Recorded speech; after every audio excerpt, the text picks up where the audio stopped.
आप और हम एक परिवार की तरह हैं, इसलिए हमें कुछ विषयों पर खुलकर एक दूसरे के साथ बात करनी चाहिए। आज हमारी कोशिश एक गंभीर विषय पर ऐसा ही संवाद आपके साथ करने की है। आज डीएनए में भारत के बुजुर्गों के लिए हमारे पास एक खास संदेश है। आज हम देश के तमाम बुजुर्गों से कहना चाहते हैं कि जिंदगी की शाम में आप अपने आप को अकेला और कमजोर मत समझिए। आप अगर चाहें तो आज भी अपनी किस्मत खुद लिख सकते हैं। हमारे पास आज कुछ ऐसे बुजुर्गों की सच्ची कहानियां हैं जिनमें देश के हर परिवार की 3 पीढ़ियों को प्रभावित करने की शक्ति है। ये बुजुर्गों को हिम्मत और छोटों को सीख देने वाली खबर है, जो आपको अपने पूरे परिवार के साथ बैठकर आज देखनी चाहिए। लेकिन इससे पहले आपको यह पता होना चाहिए कि आंकड़ों की दुनिया में भारत के बुजुर्गों की क्या स्थिति है। सच ये है कि मातृ देवो भव, पितृ देवो भव, यानी माता और पिता को ईश्वर के समान मानने की परंपरा वाले भारत में बुजुर्गों पर अत्याचार और उनकी अनदेखी अब आम बात हो गई है। बुजुर्गों पर अत्याचार सिर्फ उनके परिवार वाले ही नहीं करते, बल्कि सरकारें भी बुजुर्गों का ख्याल रख पाने में फेल हो रही हैं। यूनाइटेड नेशंस पॉपुलेशन फंड की एक रिपोर्ट के मुताबिक भारत के 90% बुजुर्गों को सम्मानपूर्वक जिंदगी जीने के लिए सारी उम्र काम करना पड़ता है। करीब 5.5 करोड़ बुजुर्ग हर रोज भूखे पेट सोते हैं।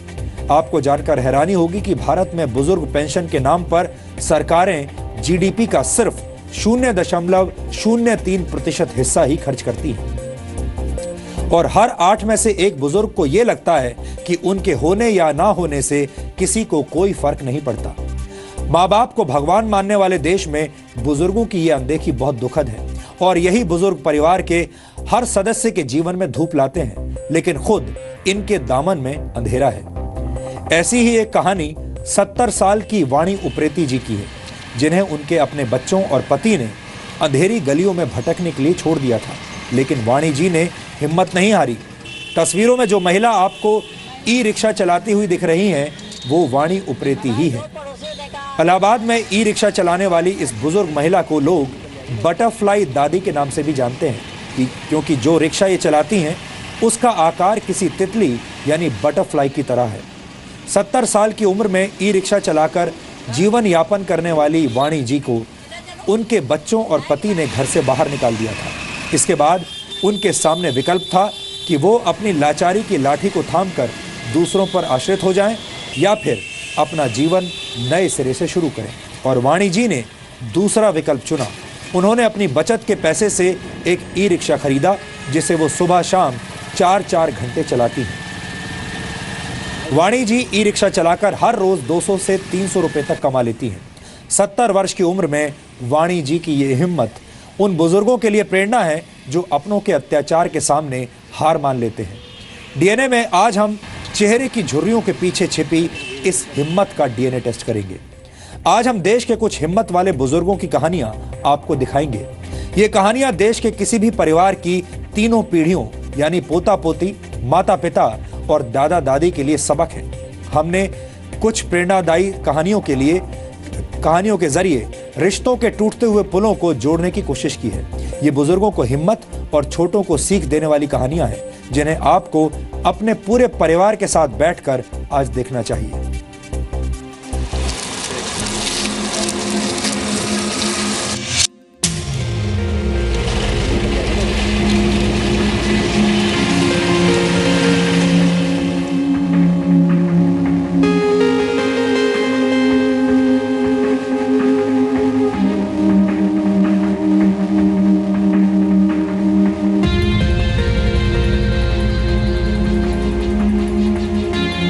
लबों पर उसके कभी बद्दुआ नहीं होती, बस एक माँ है जो कभी खफा नहीं होती।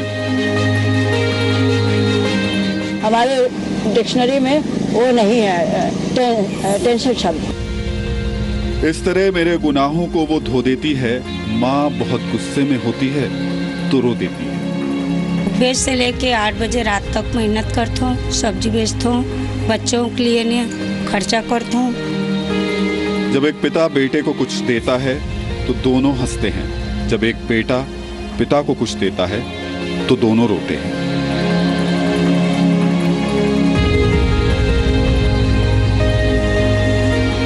बचपन बेबाक होता है, जवानी जिद्दी होती है और बुढ़ापा बेबस होता है। उम्र के जिस पड़ाव का नाम ठहराव है, ये उस पड़ाव पर मुसीबतों से पार करने वाली मजबूत कहानियां हैं। ये है इलाहाबाद की तितली दादी।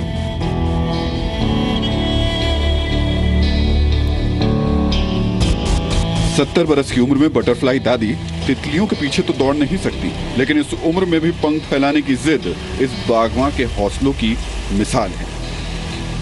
इलाहाबाद की सड़कों पर तितली के आकार वाला ई रिक्शा चलाती वाणी उप्रेती उम्र के इस पड़ाव पर भी लाचारी की लाठी थामना नहीं चाहती। एमए बीएड की पढ़ाई कर चुकी वाणी जिंदगी से उस पन्ने को निकाल देना चाहती हैं जिस पर उनके अपनों ने धोखे की कहानी लिखी थी। मेरे हस्बैंड भी यही कहना, तुम यहाँ ना रहो, बड़े कष्ट में रहोगी। तो कष्ट देते भी थे।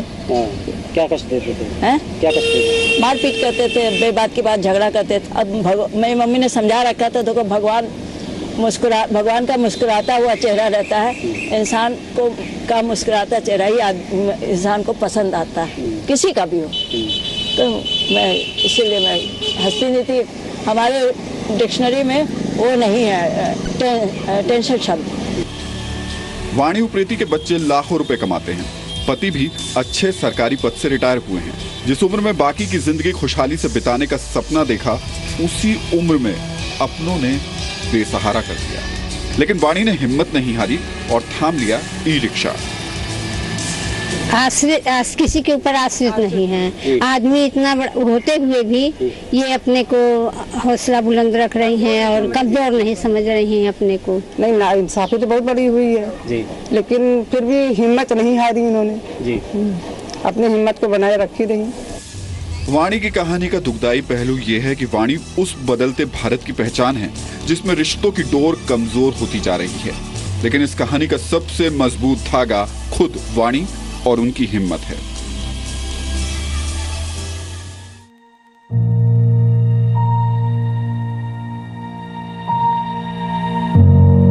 सत्तासी साल के मीठालाल हमारे समाज की उस कड़वी हकीकत के गवाह हैं जिससे हम अक्सर मुंह मोड़ लेते हैं।